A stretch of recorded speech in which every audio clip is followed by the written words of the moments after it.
안녕하십니까. 조갑제TV 시청자 여러분, 저는 조갑제닷컴의 조세별입니다. 오늘은 2019년 6월 17일 오후 2시를 가리키고 있습니다. 네, 어제 홍콩 시위는 일주일 전보다 인원이 2배가 늘어난 200만 명이 거리로 뛰쳐나왔습니다.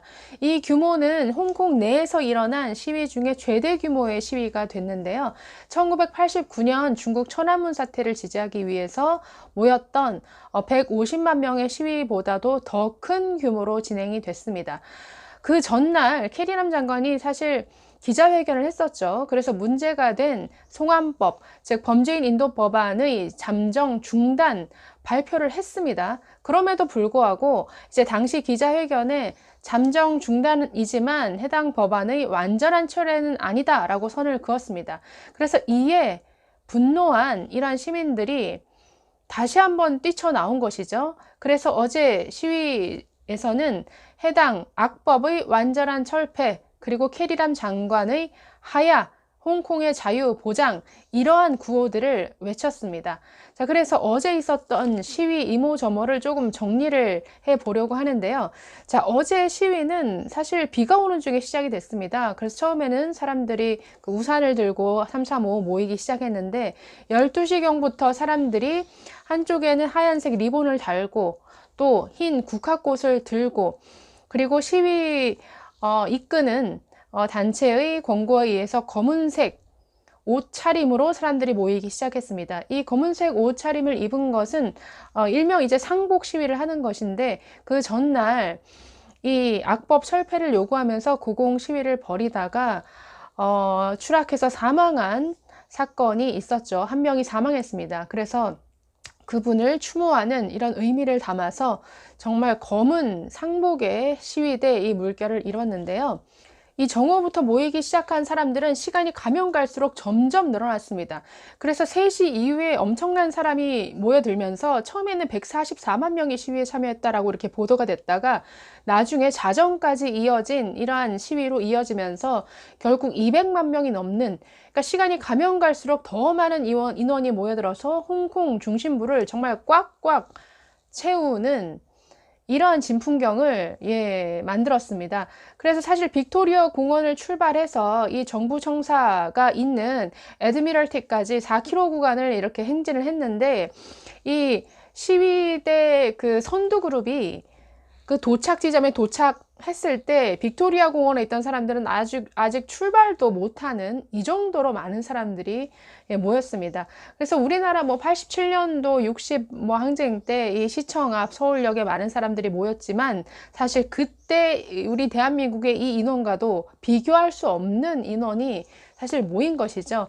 뭐 광화문, 시청 을 지나서 뭐 서울역 이 부근을 아주 이 강북 일대를 정말 완전히 점령한 것과 마찬가지의 이러한 정말 놀라운 규모의 인원입니다. 200만 명이라는 것은.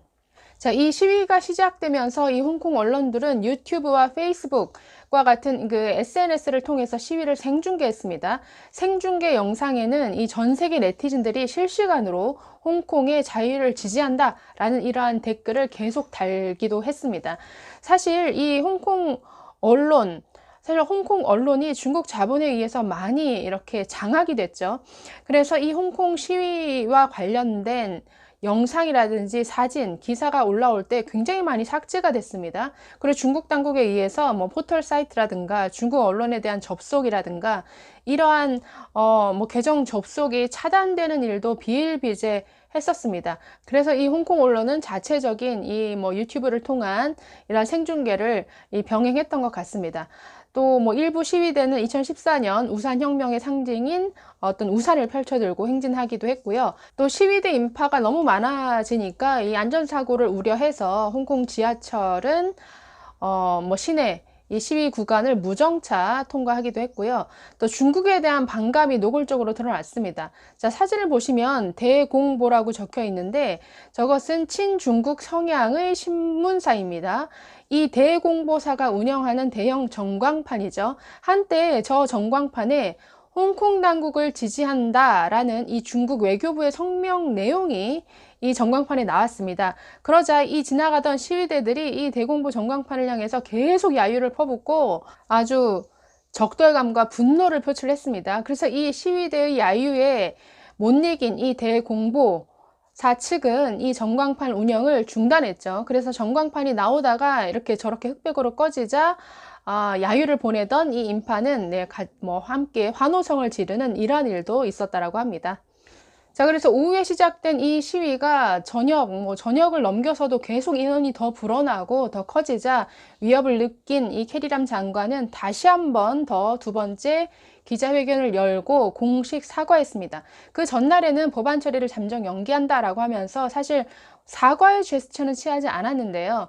이날, 그러니까 어제 기자회견, 두 번째 기자회견에서는 그야말로 몸을 낮췄습니다. 그래서 정무 업무에 부족함이 있었음을 인정한다. 그리고 많은 시민을 실망시키고 가슴 아프게 한 점을 사과한다라는 이러한 성명을 냈습니다. 물론 이런 사과를 담은 기자회견도 중국 측과의 사전 협의 속에 나온 이런 제스처인 것 같습니다. 왜냐하면 기자회견을 하기 전에 그 홍콩과 붙어 있는 중국이죠. 그 선전 지역에 이 중국의 정치국 상무위원이 내려와서 이 캐리람 장관을 만났다라고 이렇게 그 홍콩 언론들이 보도하고 있습니다.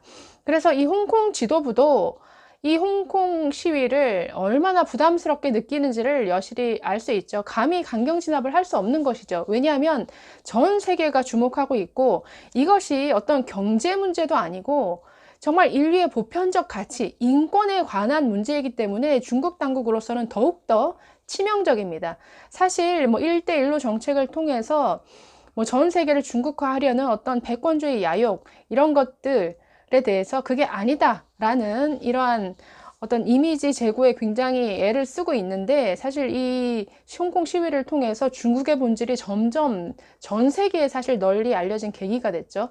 자, 그러다 보니까 중국으로서도 지금 미국과도 무역 분쟁을 지금 치르고 있는데 또 이달 말에는 G20 회의를 앞두고 있습니다. 이런 상황에서 정말 전 세계의 비판에 직면할 수 있는 이 문제를 강경 진압하기 아마 어려웠겠죠. 그렇기 때문에 일단은 뒤로 물러나는 이러한 입장을 보이고 있는 것 같습니다.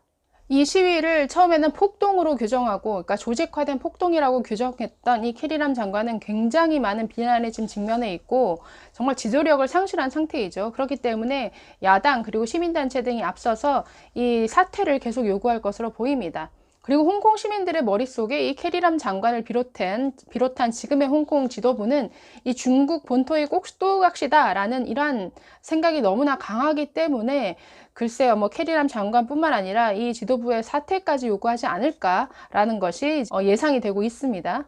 네, 어쨌든 이 홍콩 시위를 보고 있으면 정말 자유를 누려왔던 사람들이 이 자유를 빼앗길 때 느끼는 어떤 두려움과 분노가 얼마나 클 수 있는가라는 것을 보여주는 것 같습니다. 그리고 이 인류의 어떤 보편적 가치, 자유, 인권, 법치 이런 것들을 지향하는 이 세력은 절대로 어떤 억압과 통제 이런 것들을 지향하는 전체주의 사회와는 함께 할 수 없다라는 것을 여실히 알 수가 있습니다. 자, 그런데 이 홍콩 시위 많은 서방 국가들이 지지 성명을 보내고 어떤 공식적인 목소리를 내고 있는데 입만 열면 정의와 인권을 내세우는 이 문재인 정부 어떤 공식 성명도 내지 않았습니다. 뿐만 아니라 참여연대라든가 여러 정말 인권과 민주화와 촛불을 혁명을 운운했던 이 많은 시민단체들 다 어디로 간 것일까요? 저는 이 국내에 있는 어떤 시민단체도 이 홍콩 시위를 지지하는 어떤 연대의 목소리, 연대의 성명을 낸 단체를 본 적이 없습니다. 글쎄요, 이 문재인 정부, 우리나라의 시민단체들은 자유를 싫어하는 걸까요? 참 의문입니다. 네, 감사합니다.